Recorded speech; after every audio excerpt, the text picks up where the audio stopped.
नमस्कार, मैं चुकान दिन भर की खबरों में सबसे पहले डालते नजर आज के मुख्य समाचारों पर। कलेक्टर रत्मा डिटेल समेत अन्य अतिथियों ने जिला क्लब के बाहर किया पौधरोपण। कलेक्टर ने मुख्य बस स्टैंड का किया औचक निरीक्षण। सभी दुकानदारों को कोविड-19 वैक्सीनेशन लगवाने की दी हिदायत। किसानों को लात मारने वाले एसडीएम को बर्खास्त करने की मांग। भाटमाला 754 की संघर्ष समिति ने कलेक्ट्रेट पर किया प्रदर्शन। नोहर रेलवे स्टेशन पर ट्रेन पर चढ़ते समय साधु ने मारी लात, युवक का कट पैर। अब खबरें विस्तार से।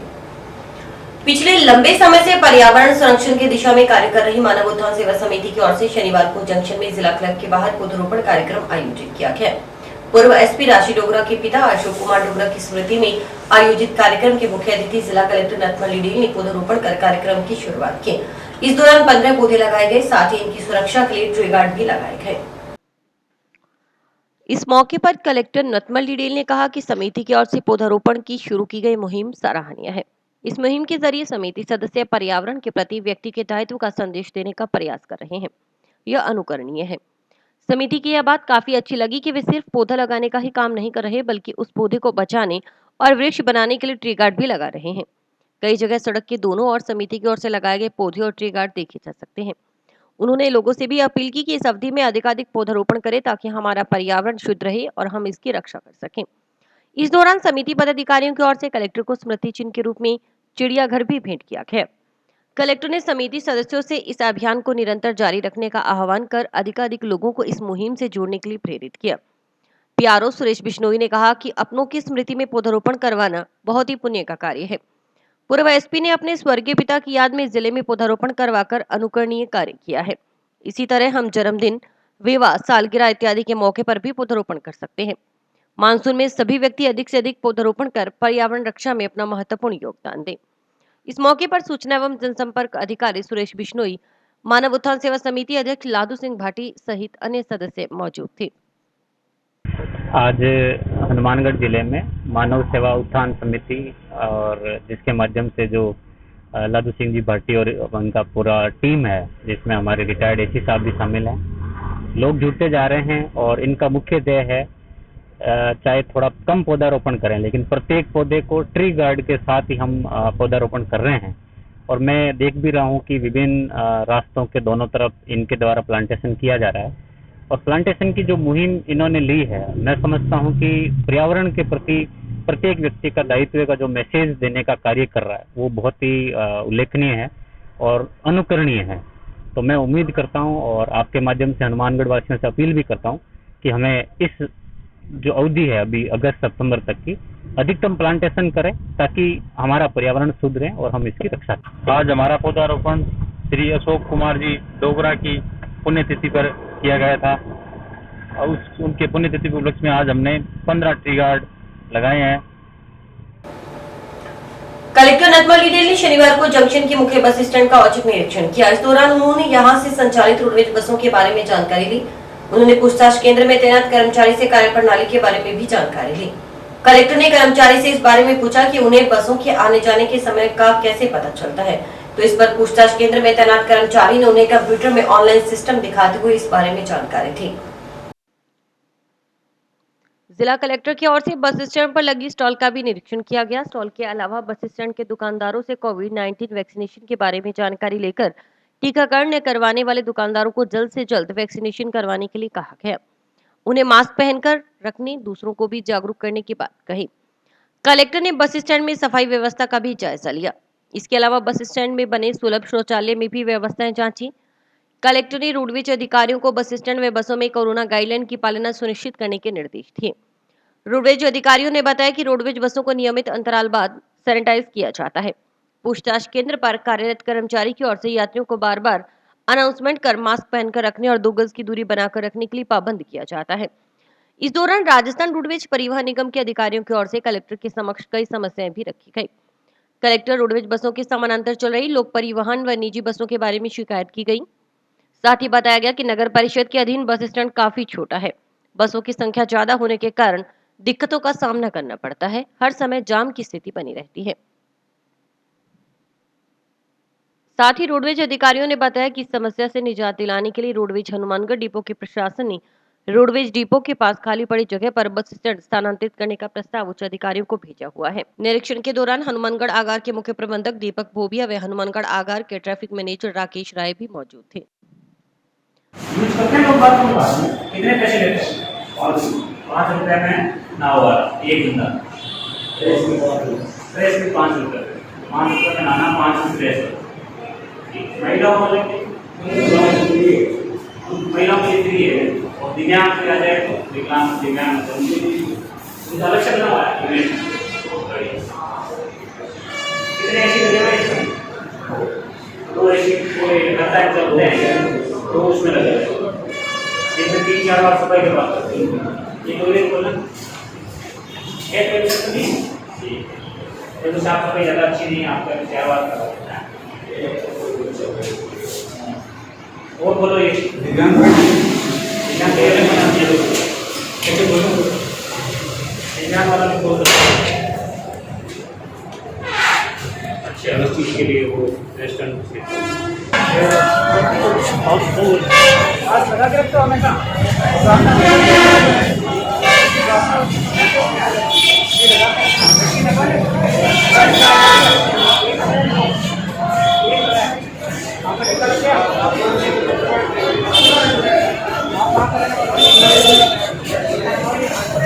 आज जिला कलेक्टर महोदय द्वारा बस स्टैंड हनुमानगढ़ का जंक्शन का निरीक्षण किया गया, जिसमें उन्होंने यहाँ से संचालित बसों के बारे में जानकारी ली और हमारे जो इंक्वायरी ऑफिस में आके कर्मचारी से इसका डिटेल पूछना चाहा कि बसें को आपको कैसे पता लगता है, तो उन्होंने ऑनलाइन जो सिस्टम है वो दिखा के और साहब को पूरा समझाया, डिटेल में बता दिया। साहब काफ़ी संतुष्ट नजर आए इस जानकारी से। उसके बाद पूरे बस स्टैंड पे जो जितने स्टॉल हैं, हॉकर्स हैं, सबसे उन्होंने जानकारी कलेक्ट की। टीकाकरण के बारे में बातचीत किया कलेक्टर साहब ने और मास्क के बारे में बात किया कि आप लोग लगाते हो, आने वालों को भी बताते हो या नहीं।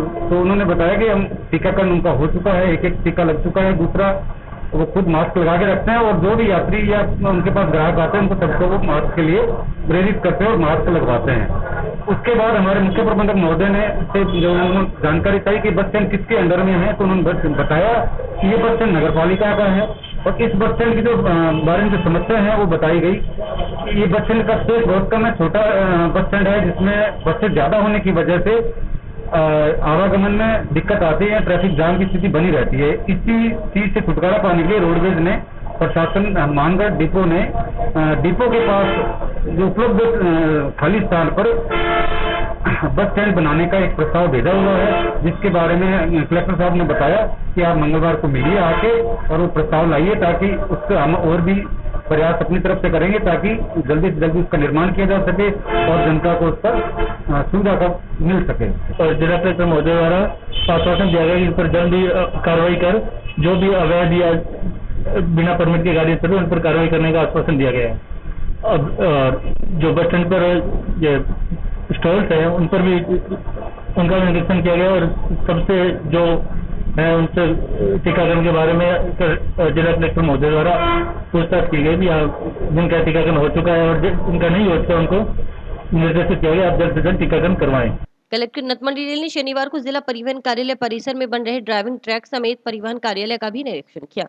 जिला परिवहन अधिकारी जगदीश अमरावत ने बताया कि कलेक्टर ने RSRDC द्वारा बनाए जा रहे नए driving track S track, eight track, 2 hall, 1 दर्शक दीर्घा का भी निरीक्षण किया। इस दौरान कलेक्टर ने निर्देशित किया कि कार्य गुणवत्तापूर्ण हो, इसका विशेष ध्यान रखा जाए। कलेक्टर ने निरीक्षण के दौरान लाइसेंस बनाने की ऑनलाइन प्रक्रिया समेत अन्य जानकारी जिला परिवहन अधिकारी से ली। DTO अमरावत ने बताया कि करीब 3 करोड़ की लागत से RSRDC की ओर से 2 हॉल, दर्शक दीर्घा, ट्रैक समेत अन्य कार्य करवाए जा रहे हैं जो लगभग अंतिम स्टेज में है। कलेक्टर के निरीक्षण के दौरान DTO जगदीश अमरावत, परिवहन निरीक्षक रामचंद्र आदि उपस्थित रहे। तो एक तो इंस्पेक्शन रूम होगा सर, इसमें बैठ के सारा देख लेंगे ऊपर ही ऊपर उनको, चारों ओर खिड़कियां बनी हुई और इधर ये सर उनका एक सर्वर रूम टाइप होगा। भविष्य में ये है कि यहाँ खंबे लगा के उन पे कैमराज लग जाएंगे तो उससे ऑटोमेटिक ड्राइविंग का ही है सर मिशन। जयपुर में जैसे इन्होंने शुरू करने का प्रयास भी किया लेकिन वो कोई शुरू हो नहीं पाया सर। तो राजनीति के लोगों जालौर जिले के सांचौर में भाटमाला प्रोजेक्ट के तहत हो रहे सड़क निर्माण कार्य में आने वाली जमीन का उचित मुआवजा मांग कर रहे किसान को लात मारने वाले उपखंड अधिकारी को बर्खास्त करने की मांग को लेकर शनिवार को जिला मुख्यालय पर हाटमाला 754 की संघर्ष समिति की ओर से प्रदर्शन किया गया। इस मांग का ज्ञापन मुख्यमंत्री को के नाम का सौंपा गया।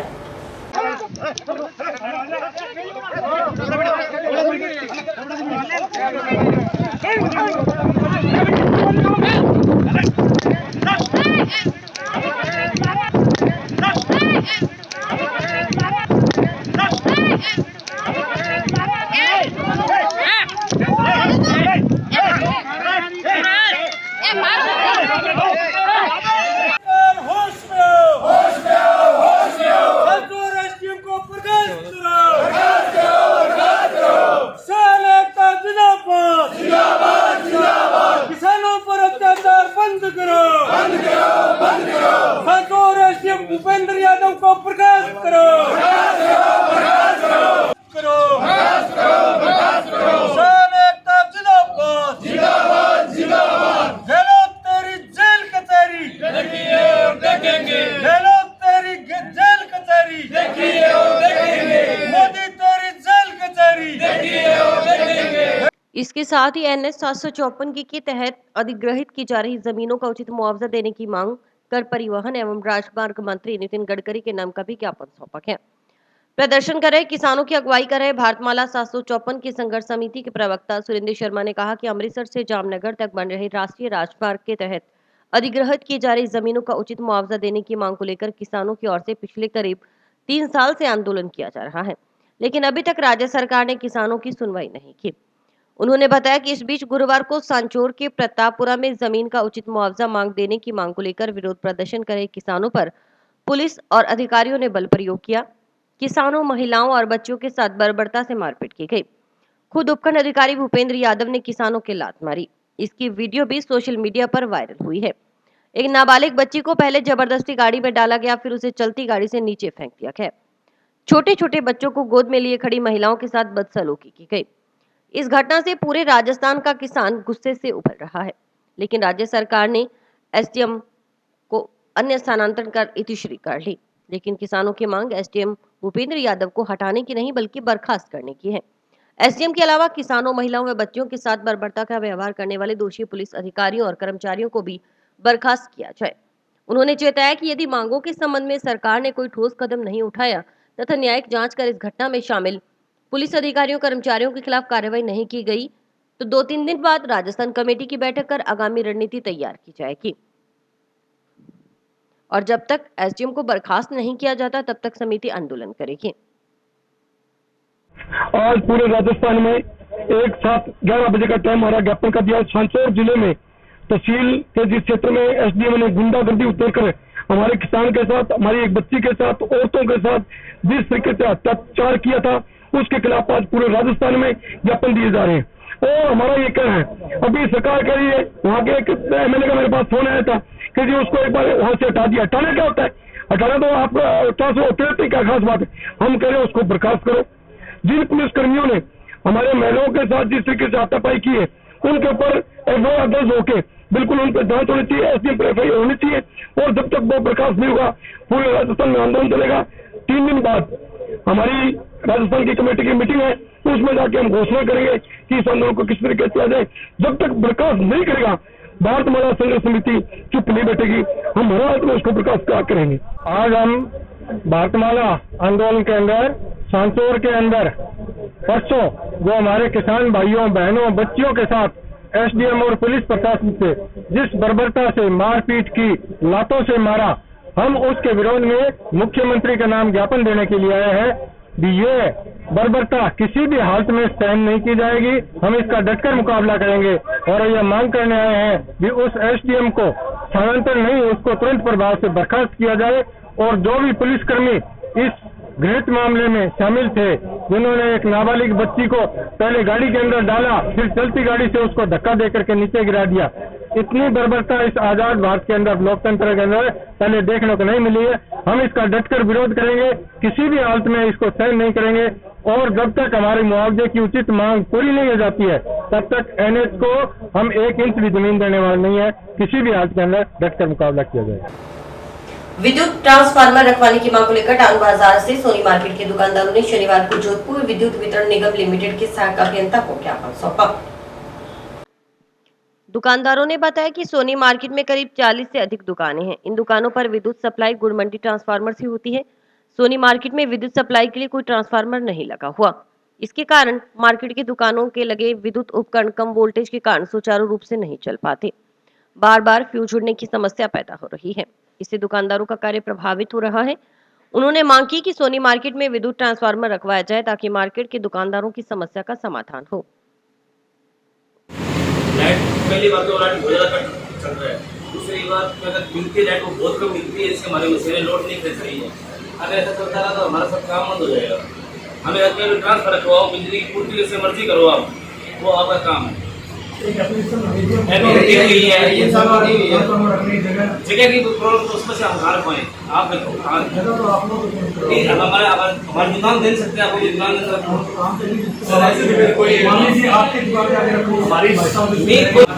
बिजली भी नहीं मिल रही है, बिल भी आ रहा है और काम भी नहीं कम हो रही है, ज्यादा हो रही है। सारा काम ही हमारा तो बिजली हो रहा है। अब एक दुकान में लाइट है, 8 में 10 में नहीं है। प्रधानमंत्री ने बात की तो दुकान का सोनी मार्केट के अंदर लाइट नहीं मिलती हमारे को पूरी, उससे हमारा रोजगार प्रभावित हो रहा है। अगर ये हालात रहे तो हमें अपना रोजगार बंद करना पड़ेगा। तो लाइट ये समझ लो कि 12 घंटे हमें काम करने का टाइम मिलता है, उसके अंदर 6 घंटे कट रहता है और जो लाइट मिलती है वो बहुत मध्यम मिलती है हमें। तो मैं विद्युत विभाग से ये निवेदन करना चाहूँगा कि हमें लाइट की पूर्ति करो, वरना हमें अपना रोजगार बंद करना पड़ेगा। पूर्व में कोई मिले भी थे क्या महकमे से? आप एएम साहब से मिले थे, उन्होंने कहा था कि करते हैं कुछ, लेकिन अभी तक कुछ हुआ नहीं। रीजन क्या बताया था? रीजन बोल रहे जगह की प्रॉब्लम है, आप जगह बताओ। अब जगह हम कहाँ से लाएं? ये तो सरकार का काम है, सरकार को करना पड़ेगा। ये दिक्कत आ रही है। और लाइट के तो बार बार फोन एएम साहब को मैंने फोन किया, एएम साहब को किया, कहते हाँ जी लाइनमैन को फोन करते हैं, अभी लाइट छोड़ दी, जबकि लाइट है ही नहीं मार्केट में। सुबह 11:30 की लाइट बंद हुई है, अभी तक लाइट नहीं आई, नाम खाना खास के अभी तक। तो सभी कारीगरों में प्रॉब्लम आ रही है, सब दुकानों से बाहर बैठे हैं। और इनको ज्ञापन दिया, ये कहते हैं हमें ट्रांसफार्मर रखने के लिए जगह बताओ। तो जगह इनको हम क्या बताएं, ये चार्ज किस चीज़ का ले रहे हैं? सर चार्ज सब चीज़ें लगा रहे हैं, बिल पे किस चीज़ का ले रहे हैं? ये तो जगह में हम अब ये जगह की समस्या है, ये जगह की समस्या तो इन्हें तो समाधान करना पड़ेगा। हम कहाँ से जगह लाएं? भूखंड के निर्माण सामग्री चोरी करने का आरोप लगाते हुए एक महिला ने शनिवार को टाउन पुलिस थाना में पिता पुत्रों के खिलाफ मामला दर्ज करने के लिए परिवाद सौंपा।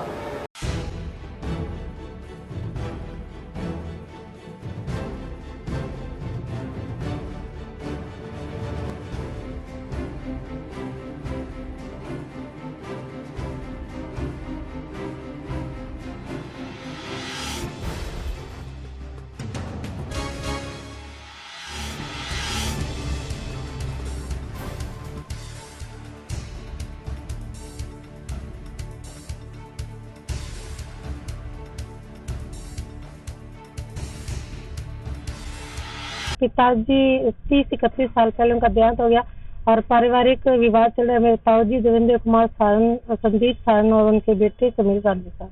सर मेरा क्या कि मेरे प्रॉपर्टी के आगे अतिक्रमण था, तो मैंने माननीय नगर परिषद को एप्लीकेशन देके अतिक्रमण हटाया था मई के महीने में। और बट 3 जून को मेरा गाल ब्लैंडर का ऑपरेशन था, तो उसकी वजह से मैं 1.5 महीने से बेड रेस्ट पर थी। आज मैं जब अपना प्लॉट की देखने गई कि उन्होंने कैसे अतिक्रमण हटाया, वहाँ पे जो हमारा सामान था वो किस कंडीशन में है, तो वहाँ पे सारा सामान खुर्द-बुर्द, ईंट, सरिया, गैंटर वगैरह सब कुछ खुर्द-बुर्द कर दिया उन्होंने। तो मैंने उनसे पूछा कि आपने ये जो मेरा सामान है वो कहाँ गया, तो वो कहते कि तू कौन होती है, तेरे पिता की प्रॉपर्टी में तेरा कोई अधिकार नहीं है और हम जो करेंगे वो ही होएगा। वो काफी सालों से हमें मानसिक और शारीरिक तौर से यातना दे रहे हैं सर। और मैं बहुत बार निवेदन कर चुकी हूँ प्रशासन से भी, मीडिया से भी, मेरे का उसके बावजूद भी मुझे कोई राहत नहीं मिल रही सर। आज क्या किया जी आज मैंने थाना प्रभारी को प्रार्थना पत्र सौंपे कि मेरे को वो सम्मान दिलाया जाए, जो भी आरोपी है उनके विरुद्ध कार्रवाई की जाए। नगर परिषद की ओर से चलाए जा रहे पौधरोपण अभियान के तहत शनिवार को टाउन के वार्ड नंबर 38 स्थित सनसिटी पार्क में पौधरोपण किया गया। पार्षद राजकुमार बागड़ी, मुख्य स्वच्छता निरीक्षक प्रेमलता पुरी, स्वच्छता निरीक्षक जगदीश सिरा व हनुमान सिंह ठाकर, गुरप्रीत सिंह चावला ने पौधरोपण कर कार्यक्रम की शुरुआत की। इस दौरान नगर परिषद की ओर से पार्क में 65 पौधे लगाकर उनकी सार संभाल का जिम्मा कॉलोनी वासियों को सौंपा गया। कार्यक्रम को संबोधित करते हुए पार्षद राजकुमार बागड़ी ने कहा कि समय के साथ हालात बदले हैं, बदली परिस्थितियों में पर्यावरण संरक्षण जरूरी हो गया है। हर व्यक्ति को इसके संरक्षण के लिए पौधारोपण करना होगा ताकि पर्यावरण में अधिक से अधिक प्राकृतिक ऑक्सीजन की उपलब्धता बनी रहे। नगर परिषद की ओर से पौधे लगाने का कार्य किया जा रहा है जो सराहनीय है। साथ ही लोगों से अपील की गई कि प्रकृति का संतुलन बनाए रखने के लिए अधिक से अधिक पौधारोपण करें और पौधों की सार संभाल करें।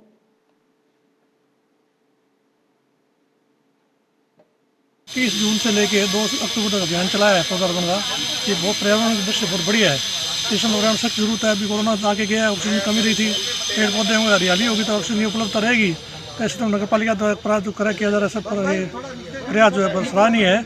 और लोगों से भी आशा करता हूँ कि ज़्यादा से ज़्यादा पेड़ पौधे लगाएं अपने पार्कों में, सब देखभाल भी करें उनकी, जिससे वो जिंदा रह करके अपने ऑक्सीजन उपलब्ध करा सकें। पत्नी व बच्चों को लेने मध्य प्रदेश से आए युवक को ट्रेन पर चढ़ते समय उसके साधु ने लात मार दी। इससे वह युवक रेलवे लाइनों पर गिर गया और ट्रेन के नीचे आने से उसका बायां पैर कट गया। घायल युवक का टाउन के जिला अस्पताल में इलाज चल रहा है। घटना शुक्रवार रात को नोहर रेलवे स्टेशन की है। शनिवार को नोहर पुलिस थाना से पहुंचे पुलिस जवानों ने घायल युवक के बयान लिए। मामला रेलवे के अधीन होने के कारण नोहर पुलिस युवक की ओर से दिए गए बयान मुकदमा दर्ज करने के लिए जीआरपी सादुलपुर को भिजवा रही है। शनिवार को युवक के बयान लेने आए नोहर पुलिस थाना के हेड कांस्टेबल राजेंद्र सिंह ने बताया कि जिला अस्पताल स्थित पुलिस चौकी से सूचना मिली कि रात्रि को नोहर से एक युवक घायल अवस्था में रेफर होकर जिला अस्पताल में भर्ती हुआ है। सूचना पर भी जिला अस्पताल पहुंचे तो ट्रॉमा सेंटर में भर्ती मध्य प्रदेश के रहने वाले करीब 30 वर्षीय नरेंद्र ने बताया कि उसकी पत्नी व बच्चे कुछ दिनों से नोहर में रहने वाले उसके साधु के पास आए हुए थे। शुक्रवार को वह अपनी पत्नी व बच्चों को लेने के लिए नोहर आया था, लेकिन उसकी पत्नी व बच्चों ने साथ जाने व साधु ने भेजने से मना कर दिया। इस पर वह शुक्रवार रात्रि को श्री गंगानगर से दिल्ली जाने वाली तिलक ब्रिज ट्रेन में सवार होने के लिए नोहर के रेलवे स्टेशन पर पहुंचा। उसे ट्रेन पर चढ़ाने के लिए उसका साधु भी साथ आया। जब वह ट्रेन पर चढ़ने लगा तो अचानक उसके साधु ने लात मारकर रेलवे लाइनों के बीच गिरा दिया। इससे वह ट्रेन के नीचे आ गया और उसका बायां पैर कट गया। हेड कांस्टेबल राजेंद्र सिंह ने बताया कि घटनास्थल नोहर रेलवे स्टेशन होने के कारण यह सादुलपुर जीआरपी के क्षेत्राधिकार में है। युवक के पर्चा बयान लेकर रिपोर्ट सादुलपुर जीआरपी को भेजी जा रही है। जीआरपी सादुलपुर की ओर से मुकदमा दर्ज करने की कार्रवाई की जाएगी। दिनांक 17/7/21 को सुबह चौकी प्रभारी राजकीय चिकित्सालय हनुमानगढ़ टाउन ने जेटी टेलीफोन सूचना दी कि रात्रि को नोहर रेलवे द्वारा कोई इंजर्ड व्यक्ति रेफर होकर राजकीय चिकित्सालय हनुमानगढ़ टाउन के अंदर भर्ती हुआ है। मौके पर तुरंत कार्रवाई की जाए। सूचना पर मन SP Rajendra Singh head constable 9 आकर ट्रॉमा सेंटर के अंदर पता किया तो नरेंद्र नाम का युवक उम्र करीब 30 वर्ष मध्य प्रदेश का रहने वाला है, जिसने बताया कि कल 16 तारीख को मैं नोहर के अंदर मेरी बीवी और मेरे बच्चे मेरे साधु के पास आए, उनके पास आया था और मेरी बीवी ने और बच्चों ने मेरे साथ जाने से मना कर दिया और साधु ने भेजने से मना कर दिया। और रात्रि के समय तिलक ब्रिज ट्रेन श्री गंगानगर से दिल्ली जाने वाले को चढ़ाने के लिए मेरा साधु मेरे साथ आया। जब मैं ट्रेन में चढ़ने लगा तो साधु ने मेरे लात की मारकर नीचे गिरा दिया, जिससे मैं ट्रेन के नीचे आ गया और मेरा बायां पैर कट गया है और मेरी कानूनी कार्रवाई की जाए। आगे ये क्षेत्राधिकार नोहर रेलवे स्टेशन राजकीय चिकित्सालय नोहर ये जीआरपी थाना सादुलपुर का पड़ता है, वहाँ पर्चा बयान लेकर भेजी जाएगी और आगे मुकदमा दर्ज कर कार्रवाई की जाएगी। सुबह नोहर हॉस्पिटल से एक इंजर्ड रेफर होके आया था, जिसके पूछताछ घटना बाबत जानकारी दी तो उसने बताया कि नोहर रेलवे स्टेशन पे मेरे साधु ने ट्रेन में चढ़ते वक्त पीछे से लात मारी, जिससे मैं तिलक ब्रिज ट्रेन के नीचे आ गया था, मेरा जिससे बायां पांव कट गया। मामला नोहर रेलवे स्टेशन का जीआरपी सादुलशहर का होने के कारण जीआरपी हनुमानगढ़ एवं जीआरपी सादुलपुर को सूचित कर दिया गया है। समाज और मानवता की सेवा में योगदान देने वाले व्यक्ति हमारे प्रेरणा स्रोत हैं। हमें उनके नक्शे कदम पर चलते हुए समाज और मानवता के हित में सेवा कार्य जारी रखना चाहिए। जनसेवा आश्रम समिति के तत्वावधान में टाउन स्थित वृद्धाश्रम में देहदानी जगतूराम ग्रोवर की पुण्यतिथि के मौके पर आयोजित कार्यक्रम में वृद्धाश्रम के प्रधान राजपाल नागपाल ने कही। उन्होंने कहा कि जटूराम ग्रोवर ने अपना संपूर्ण जीवन मानवता और समाज के हित में गुजारा है। उन्होंने अकेले ही वृद्धाश्रम की स्थापना की, जो आज भी बेसहारा बुजुर्गों का सहारा बना हुआ है। ऐसे में हमें उनकी याद को चिरस्थायी बनाने के लिए काम करना चाहिए। आर्य समाज के अध्यक्ष आनंद मोहन शर्मा ने कहा कि कोई धन का दान करता है तो कोई अन्न का दान करता है, परंतु जटूराम ग्रोवर ऐसे व्यक्तित्व के इंसान थे जिन्होंने धन व अन्न के साथ अपनी देह का दान कर समाज के समक्ष अनूठी मिसाल पेश की। जनसेवा आश्रम समिति के अध्यक्ष राजेश बंसल और सचिव डॉक्टर साहिल ग्रोवर ने स्वर्गीय जटूराम ग्रोवर की व्यक्तित्व और कृतित्व पर प्रकाश डाला। उन्होंने कहा कि समाज में मानवता की सेवा को अपना परम धर्म मानकर चलने वाले देहदानी से हमें प्रेरणा लेनी चाहिए। कार्यक्रम में जटूराम ग्रोवर की पुण्यतिथि के अवसर पर हवन यज्ञ किया गया। हवन यज्ञ में जिस हवन सामग्री का उपयोग किया गया वह कोरोना महामारी के विषाणु तत्व को नष्ट करता है और पर्यावरण को शुद्ध करता है। आनंद शर्मा द्वारा हवन के महत्व को बताया गया। इसमें शामिल लोगों ने देहदानी ग्रोवर को श्रद्धा सुमन अर्पित किए। जनसेवा आश्रम समिति की ओर से वृद्धाश्रम में रह रहे बुजुर्गों को रोग प्रतिरोधक क्षमता वर्धक आयुर्वेदिक काढ़ा, च्यवनप्राश और गुलकंद और दवाओं का निःशुल्क वितरण किया गया। समिति की ओर से राजकीय विद्यालय के 175 बच्चों को शिक्षण सामग्री भी वितरित की गई। राज्य स्तर पर हनुमानगढ़ की पहचान को दर्शित करने वाले स्वर्गीय देहदानी जटूराम जी ग्रोवर की आज 12वीं पुण्यतिथि थी।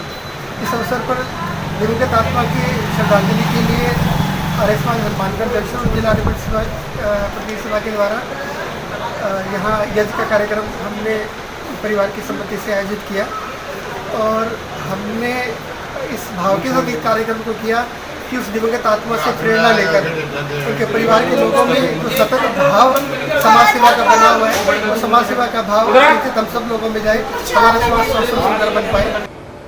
टाइम्स पब्लिक स्कूल में एग्जामिनेशन का पहला सेंटर शुरू हुआ।